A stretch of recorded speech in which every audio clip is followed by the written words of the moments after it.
Egg మునక్కాడ curry ఎలా చేయాలో ఇక వీడియోలో అయితే చూపిస్తున్నాను. దానికోసమే స్టవ్ ముట్టించుకొని కళాయిని వేడి చేసుకున్నాను. కొంచెం మందపాటి గిన్నె పెట్టుకొని దాంట్లో 3 స్పూన్ల వరకు ఆయిల్ వేసుకుంటున్నాను.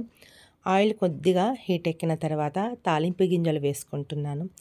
2 మీడియం సైజు ఉల్లిపాయలు, 3 పచ్చిమిరపకాయల చీలికలను ఈ విధంగా నూనెలో వేసి కొంచెం అనేది ఉల్లిపాయను మగ్గనివ్వాలి. ఇలా కలుపుతూ కొంచెం మగ్గిన తర్వాత 1 స్పూన్ వరకు అల్లం వెల్లుల్లి పేస్ట్ వేసుకోవాలి. అది కూడా వేగేటట్టుగా కలుపుకోవాలి. అల్లం వెల్లుల్లి కొంచెం పచ్చివాసన పోయి వేగిన తర్వాత ఒక అరకిలో వరకు టమాటో ముక్కలను వేసుకుంటున్నాను. ఎందుకంటే నేను గుడ్లు 8 తీసుకున్నాను కాబట్టి.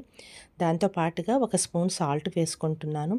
కలుపుకొని మూత పెట్టుకొని ఆ టమాటో నీళ్ళతో ఉప్పు వేసాం కాబట్టి త్వరగా మనకనేది మగ్గిపోతుంది. ఇలా మగ్గేటట్టుగా మూత పెట్టుకోవాలి. ఈలోపు గుడ్లను ఉడికించుకోవడానికి సైడ్కి ఉంచాను. వీటిని కొంచెం చల్లార్చి చల్లనీళ్ళలో వేసి వీటి చెక్కులు అనేవి తీసి పక్కన పెడతాను. తర్వాత మూత తీసి చూశాను. కొంచెం అనేది మనకు టమాటో మగ్గిపోయింది. ఇప్పుడు మసాలాలు అనేవి వేసుకుందాము.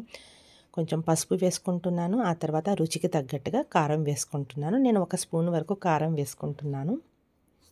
మీరు కలర్గా కావాలి అనుకుంటే కాశ్మీరీ లాల్ మిర్చి కనుక వేసుకున్నారంటే కర్రీ చాలా రెడ్గా వస్తుంది. ఈ విధంగా కలుపుకున్న తర్వాత మునక్కాడలు ఒక అర కేజీ వరకు వేసుకుంటున్నాను. ఎందుకంటే మాకు ఇక్కడ తూకాల్లో ఇస్తారు కాబట్టి నేను ఒక అర కేజీ వరకు తీసుకొచ్చి చిన్న చిన్న ముక్కల్లా కట్ చేసుకొని వేసుకున్నాను. ఈ విధంగా ఇలా కలుపుకున్న తర్వాత ఒక నిమిషం ఆగి ఆ తర్వాత నీళ్లు పోసుకోవాలి. మీకు గ్రేవీకి సరిపడా వాటర్ ఇప్పుడే వేసుకోవచ్చు. ఈ విధంగా నీళ్లు వేసుకొని మూత పెట్టుకొని మరో కొద్దిసేపు ఉడకనిస్తున్నాను. ఎగ్ మసాలా వేస్తున్నాను. ఇది ప్రమోషన్ వీడియో కాదండి. ఎగ్ మసాలా మనం ఏదైతే మసాలాలు ప్రిపేర్ చేసుకోవాలనుకుంటామో ఆ మసాలాలన్నీ దీంట్లోనే ఉన్నాయి. అందుకని చెప్పి నేను సపరేట్గా ఏం ప్రిపేర్ చేయట్లేదు.